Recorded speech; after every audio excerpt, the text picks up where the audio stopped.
Srimad Bhagavatam Swavarajacharya also said AC Vedanta Swami Prabhupada ki jai. Namaskar Haridas Thakur ki jai. Prem se Gaur Sri Krishna Chaitanya Prabhu Nityananda Sri Advaita Gadadhar Shasti Gaur Bhakta Vrinda ki jai.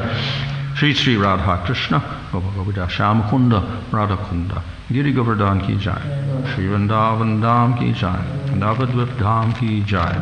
Ganga Jamuna Tulasi Bhakti Devi ki jai. Ananda Koti Vaishnava Vrinda ki jai. Samavetta Bhakta Vrinda ki jai. Go Premanandi. All glories to assemble devotees, all glories to assemble devotees, all glories to assemble devotees, all glories to Sri Guru and Sri Gauranga, all glories to Srila Prabhupada.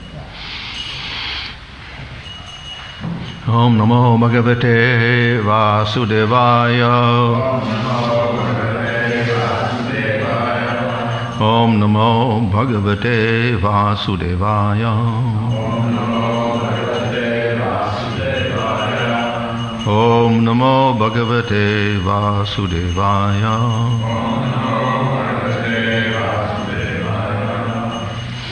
Namo Om Vishnu Padaya Krishna Prasthaya Bhutale Shrimate Bhaktivedanta Swami Niti Namane Namaste Saraswata Devi Gauravani Prachadane Nirvishesha Shunyavadi Paschatyaresha Tadane Sri Krishna Chaitanya Prabhu Nityananda Sri Advaita Gadadhar Sri Vasudeva Gaur Bhakta Vrinda Hare Krishna Krishna Krishna Hare Hare Hare Rama Rama Rama Hare Hare.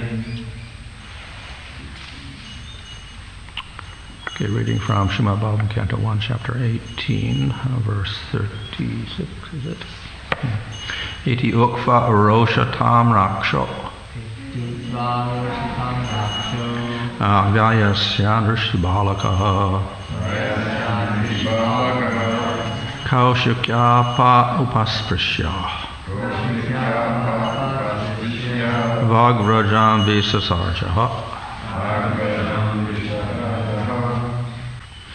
Iti, thus, Uktva, saying, Rosha Tamra Aksha, with red-hot eyes due to being angry. Vayasyan, unto the playmates, Rishi Balaka, the son of the Rishi, Kaushiki, the river Kaushika, Apa, water, Upasprasha, by touching, Vak, words, Vajram, thunderbolt, Visasarja, through, in the past. Translation: the son of the Rishi, his eyes red hot with anger, touched the water of the river Kaushika while speaking to his playmates, and discharged the following thunderbolt of words. Purport: the circumstances under which Maharaj Parikshit was cursed were simply childish, as it appears from this verse. Shringi was showing his impudence among his playmates, who were innocent. Any sane man would have prevented him from doing such great harm to all human society by killing a king like Maharaj Parikshit, just to make a show of acquired Brahminical power. The inexperienced son of a Brahmana committed a great mistake.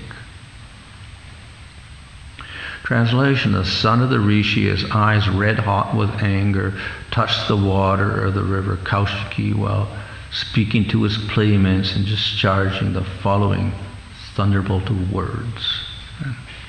So this is just a descriptive verse showing what Shringi, the son of the Brahmana, could do. And it describes here that he discharged his thunderbolt of words. Like Indra has a thunderbolt and he discharges it and strikes an object and it falls apart like a tree or something like that. So these are thunderbolt words which were discharged by the Brahmana's sons. So in other words, and also we see there's a formality here. He touches water, so he purified himself first, and then he uttered his curse. That's what it means. In front of his friends, showing off to his friends. So he just didn't do it by himself. He was showing his friends what he could do. So there was some prestige involved. How can someone insult my father, and my playmates here are looking at me, so I should do something. So he's influenced by his friends as well. So, we see why did he do this? His eyes were red with anger. He was very, very angry. So often we'll see in the scriptures here, when it describes different people, some of them have red eyes. So that means they're angry. It's just a symptom of anger, red eyes. So it's commonly presented as a description of the people when they're very angry. So he was full of anger, and therefore he uttered this curse. So, of course, curses are not, why would people make curses, etc.? If we look at any society or whatever, people have ill feelings towards each other, and then they think like this, oh, this person is like that, or whatever. But then they may think of, well, he should die, or he should get sick, or whatever like that. It doesn't come true, but they think like that. So it's, and of course, from the Vaishnava point of view, if we think like that with devotees, it's called aparad, to think offensively against other persons. So when it gets to the level of thinking violence, that's even worse. Then, of course, it's not so bad. It was already explained that when it's in your mind, it's not so bad, but when you actually do the sinful act in Kali Yuga, then it becomes significant. So we may think some bad thing of another person, but we don't do it, so it's not so bad. But then if you do it, it's even worse in Kali Yuga. Now, in between there is the saying part of it. To say something bad, that's worse than thinking about it, but it's not as bad as doing it. But here we see that it doesn't really matter. It's all the same thing, because thinking and saying is equal to doing here. And when they say it, it becomes reality. You have to die, and then you die. So the word is as strong as the action itself for persons who were strong and had power in ancient times. So we can say all exhibition of violence of some sort, and it's not good, obviously, to especially for brahmanas to display such emotions. But we do see that in the scriptures themselves, brahmanas do this. They do sometimes have anger, and they utter curses, etc. We get to a very exalted level. We see the Kumaras got angry at the doorkeepers of Vaikuntha. Associates of the Lord, they got angry at devotees of the Lord, and these are Shaktivesh avatars, the Kumaras, and they got angry. they cursed the doorkeepers. So, even at that level, of course, that's considered to be a pastime also, and it's not real anger and whatever, it's an arrangement of the Lord for pastimes. But at that level, and then we have great sages cursing each other, often cursing each other. And we see King Nirga got cursed by the Brahmana because he made a mistake in getting his cow and taking his cow, whatever. So he got cursed and became a lizard. So for people who were powerful, then the words themselves had great power to affect violence.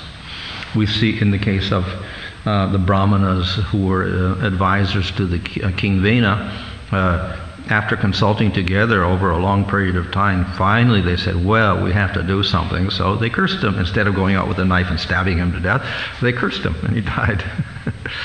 So that was a common form, we can say a more common form than actually physically doing things. You just have to say it and it would happen. So that's what a curse is, basically, if it works. In the modern time, of course, it doesn't really work. You can curse people, but nothing happens. But in ancient times, the word itself was so strong that it turned into an action itself. So therefore, it's quite serious.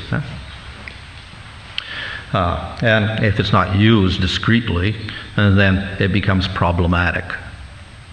So we see in the case of the Brahmins cursing King Vena, They didn't do it just impulsively.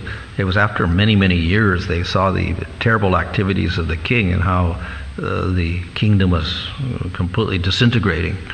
Then they thought, we have to do something. This person is so evil and wicked, we have to do something.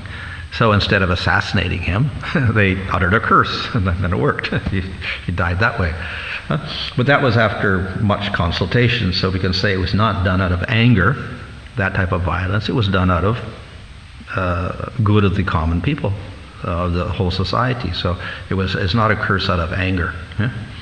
But in other cases we see curses out of anger. The Kumar's eyes turned red and they cursed out of anger. Here, the Brahmana boy is cursing out of anger. So this means that the violence is not according to proper judgment. In Bhagavad Gita, Arjuna asked Krishna, well, why do we do these sinful activities even if we don't want to do them? And what's the answer? Kama esha, krodha esha. First there is lust or kama, then there is anger. So lust here doesn't mean only sexual lust, but great desire, material desire. And if that gets frustrated, it turns into anger. So both of these things give rise to sinful activity. The desire for wealth or enjoyment of any sort can make us break all the rules of conduct or dharma and do sinful activities, whatever. Even if it's against the law, you wouldn't do them. So very, very strong desire for material benefits can do that. You break the law and whatever. But the other is, if your desire gets interrupted or there's an obstacle somewhere, then you get angry, and you may get angry at a person. And then as a result of the anger, then you commit some violence. So that's also sinful activity. So then anger is one component of sinful activity. Anger means with no discretion, we just do something. Very ignorance and mode of ignorance. So. No judgment is there. Also there in the Bhagavad Gita, Krishna gives all the different steps. First you meditate on the object, then you develop attachment to it. Then you develop attachment is the kama, the desire. And you may get it, you may not get it. If you don't get it, then you get the anger. After the anger, then you start getting, losing your judgment, power of memory, smriti, everything, conduct, teaching, everything. You forget about that, and it's that anger, you do something. That anger overrides your judgment completely, and all your upbringing and your education and right and wrong, all this disappears.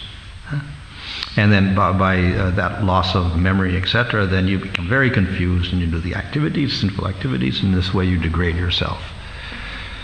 So therefore anger, or the two, of course, lust and anger, or desire and anger, are component parts of our degradation in the material world. And consequently there's all sorts of rules and regulations for controlling these things. And that's basically what the rules of Dharma are there for. Even if we have the desire or the anger, we have the rule, and if we're educated properly, then the rule says don't do this, don't do that, sinful activity, okay, I won't do it. And then to encourage you, if you do it, you get a bad reaction, you go to hell, or you get bad karma, etc. So that's another impetus for not doing it. So those things are enough for some people to restrain them.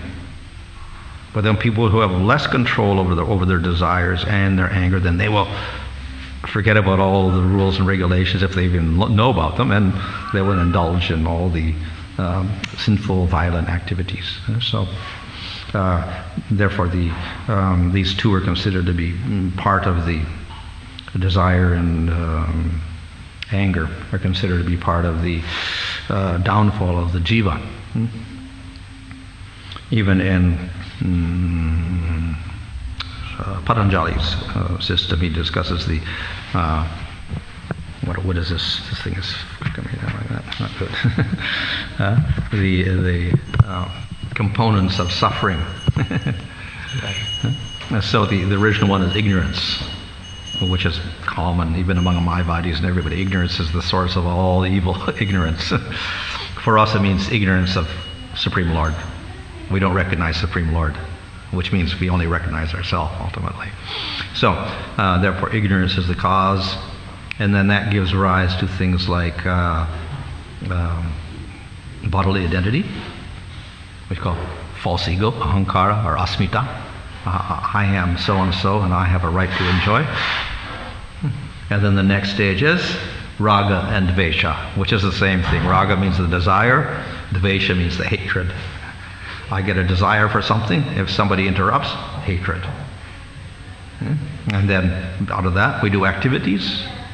From the activities, would be sinful activities, and we're going to get bad karma, and we think we're getting some enjoyment, but ultimately we get some suffering. So, and then repeat this whole cycle, trying to get enjoyment in the material world, and raga and dvesha keep operating. So in Bhagavad Gita, Krishna also says this whole birth and death cycle is caused by raga and dvesha, or itcha and dvesha, sumutena. Everything is coming from desire and hatred, So it's a basic, it's a function of the material mind. All of our actions are guided by that. We do an action because we want something, and it's nice for us, we think it's nice for us, or we do an action to avoid some of the pain somehow or other, either somebody obstructing our enjoyment or somebody inflicting pain on us. This is itcha dvesha, desire, hatred.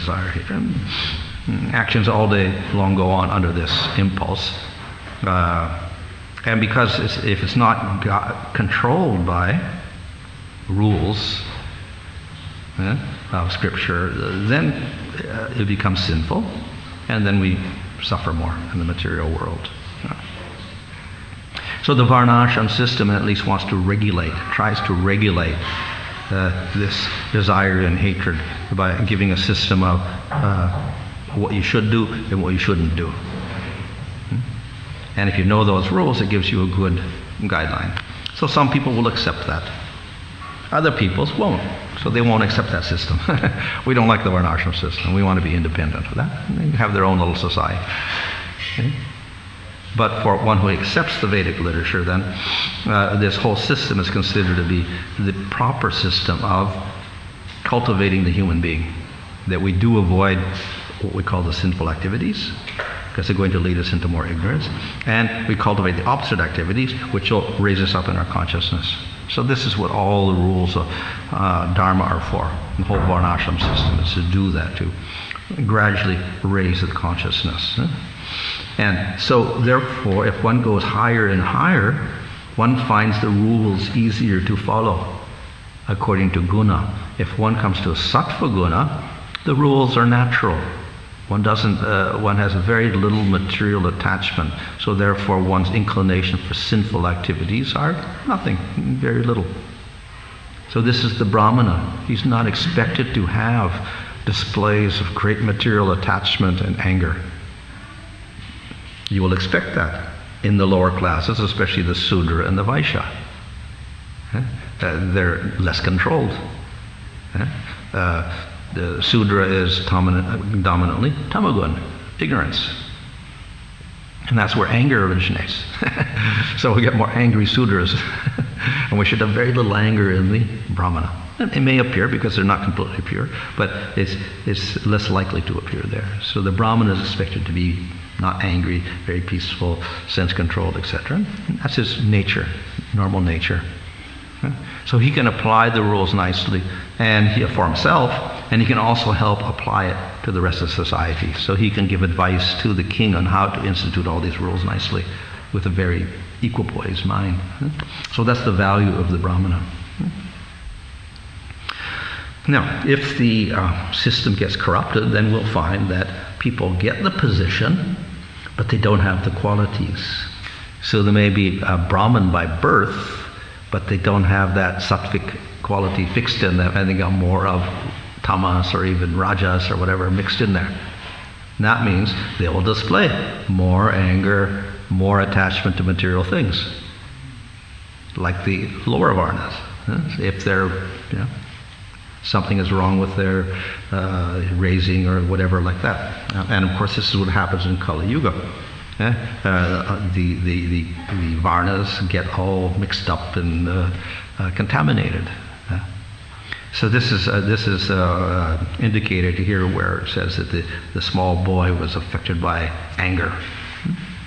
Now, he was a small boy, and therefore we say, well, small boys, we shouldn't pay much attention, they're innocent and whatever. That's true. And therefore, generally, children are not, they're not under the same rules as adults. So if they do a sinful activity, it's not the same as an adult doing it because they're not mature. They don't have the proper level of, intellect and power of judgment, etc. So yes, that's so. A small child does something like that. Who was the rishi? What was his name? Mandavya. he was what, cursed? No, he was played with an insect when he was a child, and he tortured the insect or poked his eye out or something. So then he had to get poked out himself by the criminals later on. And then when Yamaraj was there, he said, "You're unfair. Why did he?" Say, "Well, because when you were a child, you did this, and you poked the eye of the insect." Well, I was only a child. So he cursed Yamaraj because of that. To say, well, you can't do that because I was a child. I shouldn't get this punishment of getting, pierced by the dacoits like this. So, therefore, children are less liable to get punished for their faults or whatever. So that's to be expected also. So yeah, and in one sense, we can't condemn him too much for this mistake. But the problem is the mistake he made was he cursed the king. And not only a king, but an authorized king. And not only an authorized king, but a very authorized king. And not only that, a devotee of the Lord, a great devotee of the Lord. So this is problematic. And what did he curse? He cursed him to die. So in other words, he was executing him. He was executing the king for his putting the snake around his father's neck. So that's pretty severe. And of course, a little child is doing this, so he's okay, he's the innocent one. But a very extreme act he did to actually want to kill the king. So this is not just normal kings like we have in Western history of so many kings, and one king overthrows another, or somebody assassinates the king, and it's a common thing, or the two kings fight together and one kills the other, and it's always happening in history like that. But this is a special line of kings. This is the line, we have Vajrasota Manu coming from the sun, and he has established this line. The 28 yuga cycles previously established this line after the other Manvantara and the flood.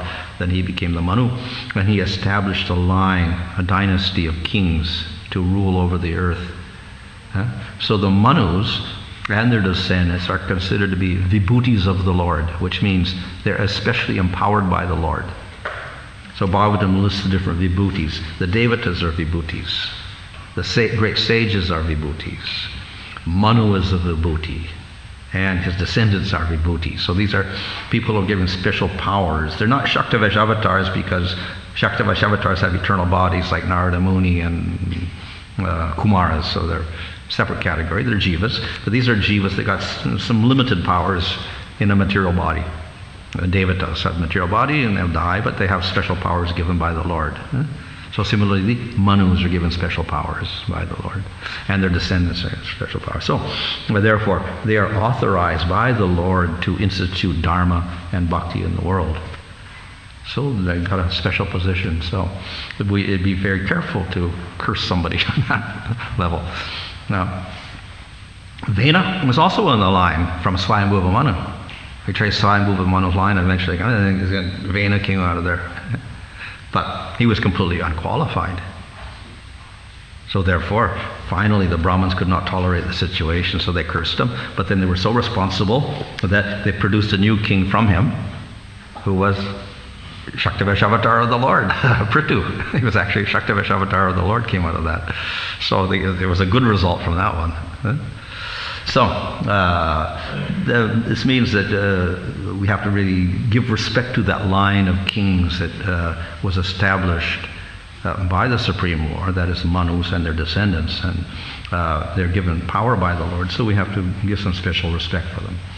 Of course, there can be faulty cases in the case of King Vena. In this case, there was no problem at all, because Parikshit, other than this putting the snake around the Brahmana's neck, but there was no fault at all in Parikshit.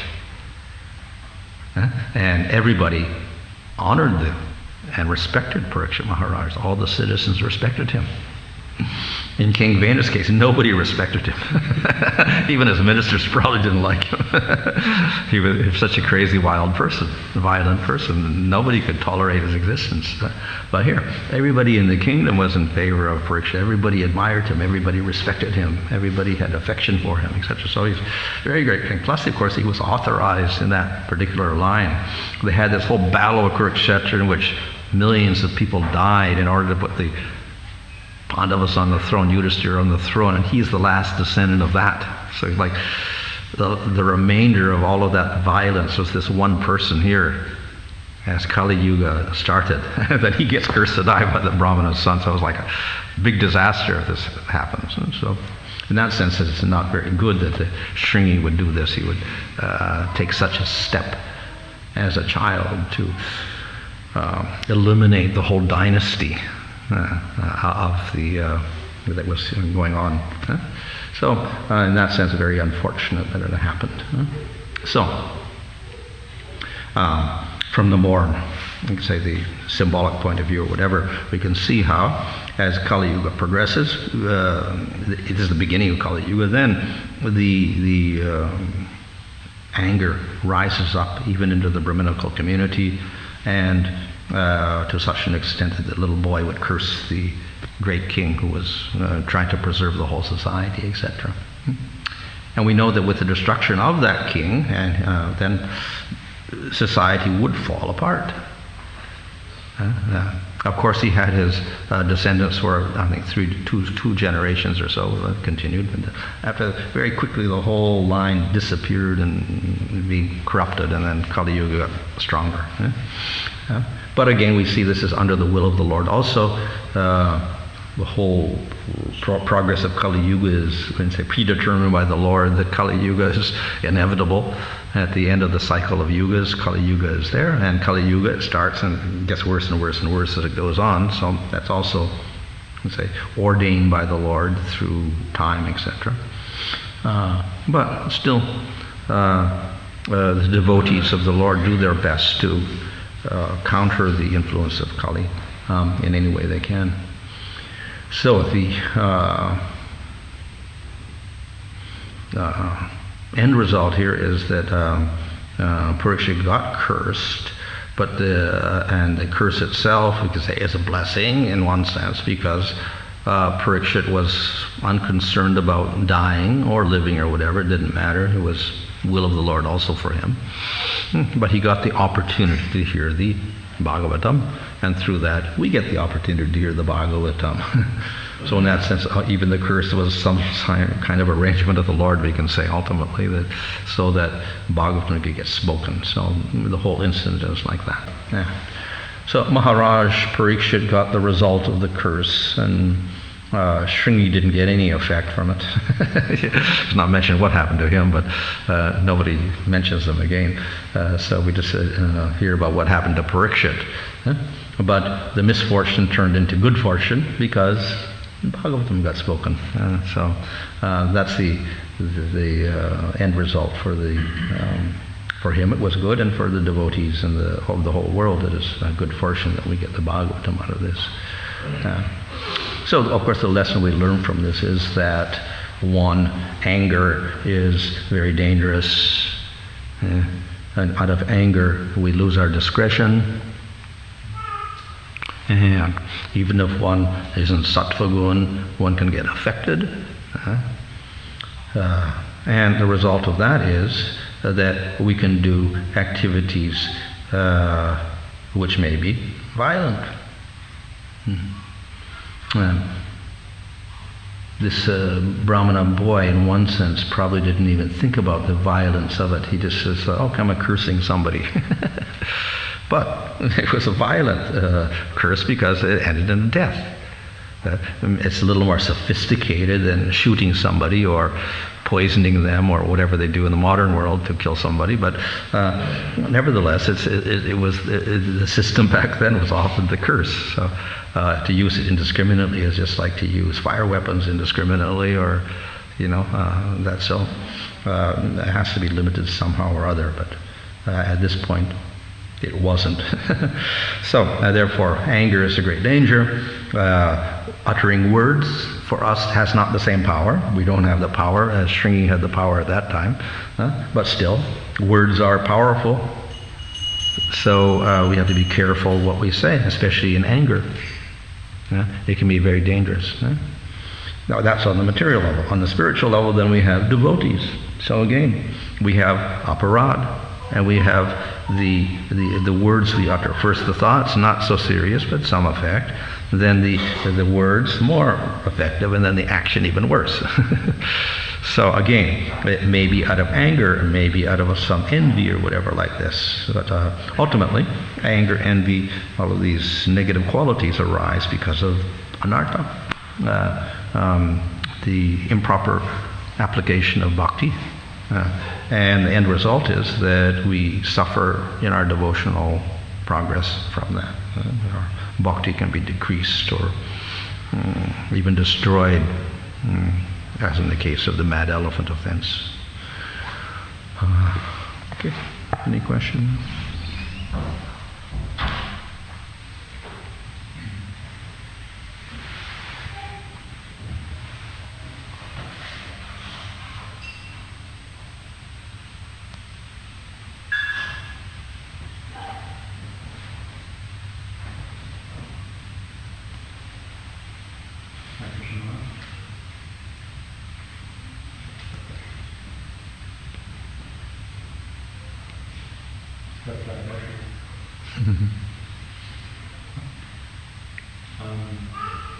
My question is that the line of kings coming down in 28 Yuga cycles, does that mean that in other Kali Yugas there is a qualified king to keep the line going? Well, it's not really mentioned, but hopefully there is. In our particular yuga, it's mentioned in the 9th canto, I think, there, that the last descendant from Manu, he gave up in disgust. He marched up to the Himalayas and he's hiding up there. And he's still there. And when Satyuga comes, he'll say, "Here I am again," and he'll establish the line again. So it's not really broken, it's just that it's, what we call this, in absentia or something. He's retired for a little bit of time, sabbatical or what do they call it? Retiring for 400,000 years or whatever. And then he'll come back and he'll start the line again in Satya Yuga. What happens the next Kali Yuga, I know it's not mentioned, but possibly they do, and other Yuga cycles continue. This particular case, he just resigned and disappeared, so they would probably try to continue, but obviously it'd be much more difficult because in general Kali Yuga is full of things. So probably the kingdoms must get smaller or something, and there's more revolution, dissidence or whatever, and more disorder, because if he is ruling, it wouldn't end up as we see at the end of Kali Yuga, where everybody is violent and dwarfs and whatever, and there's no sunlight and all this happening. Yeah, Mark, you were talking about how the Varnashram system helps people to gradually develop qualities and overcome their low qualities, good qualities, and low qualities. Yet we see through the practice of bhakti, one rapidly develops good qualities. Yes. So what's the point of the Varnashram in this age? For people that don't have faith in bhakti, then they do this. Within the Varnashram system, there's a little bhakti because they should worship devatas, they should also worship Vishnu. Something we recognize Vishnu, but the main concern is, let me raise my family and progress upwards and do this and that, whatever. So they're not really so much interested in bhakti. So therefore the bhakti that aspect of bhakti has less effect. When we do bhakti, we develop good qualities, but we should not think those are the same qualities because they're related to bhakti. So they're similar, but like humility and mercy, which is in the Brahman, is also in the devotee. But actually it's related to the Lord. It's all in relation to the activities of the Lord, so therefore it's spiritual, not material. Whereas the Brahman's characteristics are sattvic. But then is David Varnashram also in relation to the Lord? Yeah, of course, it's a little bit exact definition of Daivi Varnashram. It's mentioned by Bhaktivinoda Thakur, where he talks about Daivi Varnashram, in which everything is related to the Lord. But then that's a matter of degrees. So if it's asuric, then that would mean they don't recognize the Lord at all. So that's not what we call Varnashram at all. When we talk about Varnashram, at least we mean there is some connection with the Lord. So in that sense, it's Daiva. But if we have more recognition, it's better. But still, we distinguish that from bhakti because it's prominently concerned with, social duties and things like that, sin and whatever like that, to stabilize the gunas. Whereas bhakti is just worship the Lord and end up in Vaikuntha or Goloka. So then it would seem that, as you've said in a number of classes, is Daivi Varnashram is really dependent upon having a good ruler.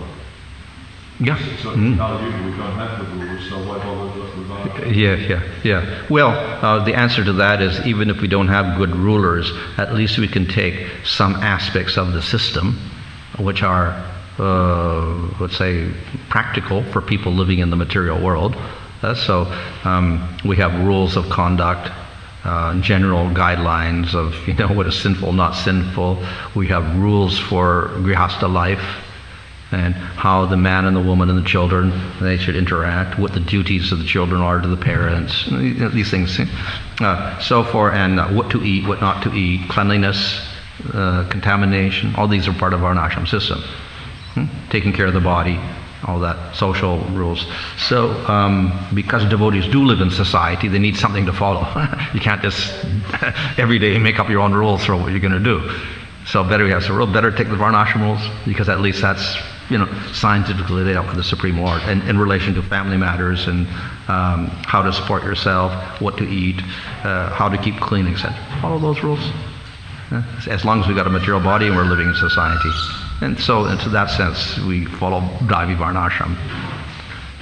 How much we want to implement it politically, whatever, I don't know. Bhaktivinoda Thakur doesn't say. This is as far as individuals, then we can use those rules to our advantage within a society.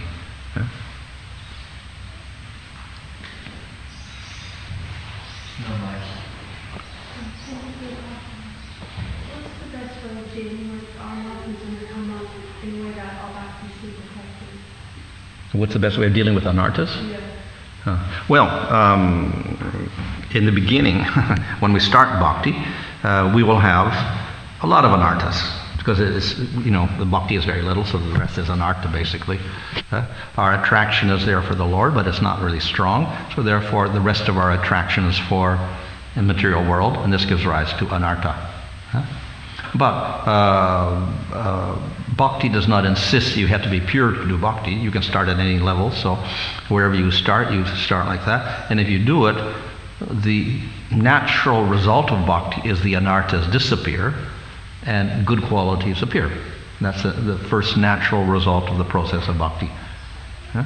So if we do bhakti properly, then this should happen. The anarthas begin to decrease, our attraction for Krishna increases, and consequently good qualities increase. So therefore, how to deal with anarthas is basically we seriously practice the bhakti, and then they should naturally disappear.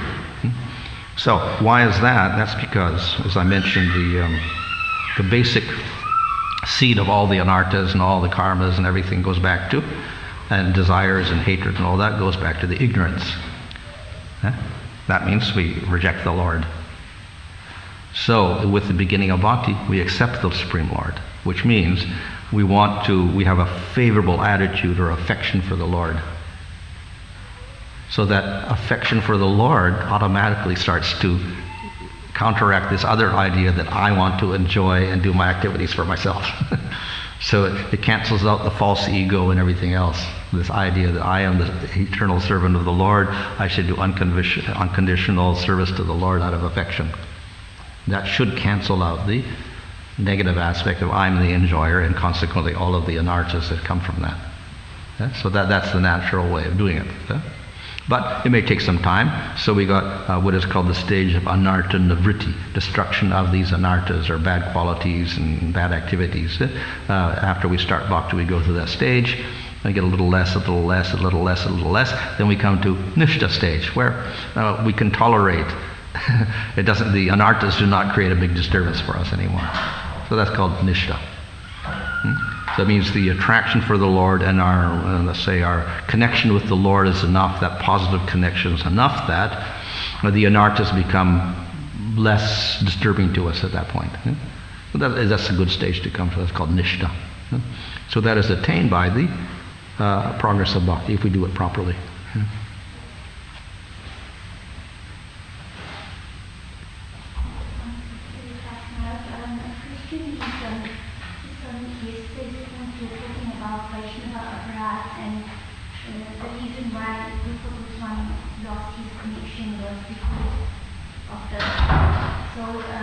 When one loses enthusiasm in Krishna consciousness, is it always an internal force because of aparat, or is it an external force? Because people might say, oh, because of this, I'm not feeling enthusiastic, or because of that, or because of that person or situation. Yeah. Well, it could be because of aparad, it could be even unintentional aparad, but not necessarily, because there's many factors which will influence our bhakti. So it could be lack of good association, or association with a person who's got some more anarthas. So if they're not enthusiastic, we associate with them closely. We become unenthusiastic also. So I said that association tends to bring you down to the other person's level. It becomes a little bit intimate. So it could be just association. It could be like that. It could be the laxity in the bhakti itself, that somehow we're just doing the bhakti and it just becomes a little bit automatic or whatever like that. And there's not much devotion in it. So this will slow down the process. And so the anarthas may start surfacing that way also, or lack of enthusiasm that can come because of that. So it could be various things. It could be aparad, it could be association, it could be our improper execution of bhakti, and that could create the result that we lose our enthusiasm. You mentioned about service, that because of aparat, when service gets taken away and it's reduced, like you were referring to service yesterday's class, so does it mean that it's not necessarily because of aparat, it could be circumstances like health, family situations, but it's the internal, not the actual external service, but the internal service. If the internal service is not affected in the relationship with Krishna, that means that person is kind of going on the right path. Yeah. What the aparad does is, especially the Vaishnava aparad, is that one's attraction for the Lord is less, which means the bhakti starts decreasing. The taste for serving the Lord decreases. Why? Because aparad means we don't like the Lord. We don't like the devotees, it means we don't like the Lord, ultimately. So you don't like one devotee means Krishna says, well, you don't like anybody then. We just don't like devotees. One devotee, we don't like devotees anymore. So, and then the Lord says, okay. So he doesn't give you any impetus or whatever, no inspiration. Your enthusiasm goes down, your taste gets less like this, and whatever. So, with that lack of taste, then the impetus to do bhakti becomes less. And if it keeps going down, it may go down, down, down like that until there's nothing left.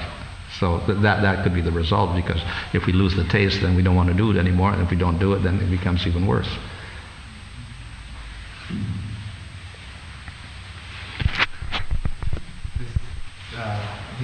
I'm wondering about the ability to like send curses. That has to do with like one of the mystic perfections of like whatever you desire comes. Something like that, yeah. There's also in the spiritual world they have something, whatever you desire comes true. Like Krishna has the ability, whatever you think automatically happens.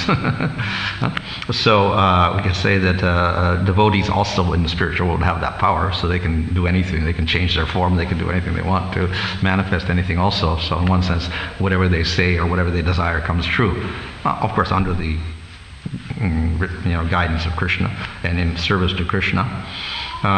In the as far as material world, then we have within Sattva Guna, then we see the Brahmanas. They had this tejas or power, so that the words became true. Also, that's the curse basically when it becomes negative. Of course, they give blessings the opposite. They give a blessing, then you have long life, and you get long life. So that's the blessing. And then the other one is the curse, so they could bless or curse. So the word or their intention or the desire manifested into and influence the other person. So that's powerful also. And then we have on the lower level, when we get into black magic and stuff, and of course we can do in yoga cities also, then also in the real bad part is the black magic, where they're probably in Tamagun and Rajagun. They cultivate power somehow or other by invoking spirits and stuff to get their work done for them like that. So could be in any level. We can say that you could make curses on a tamasic level, or rajasic level, on a sattvic level, on a spiritual level. But of course we don't do the cursing part, we do the blessing part on the spiritual level.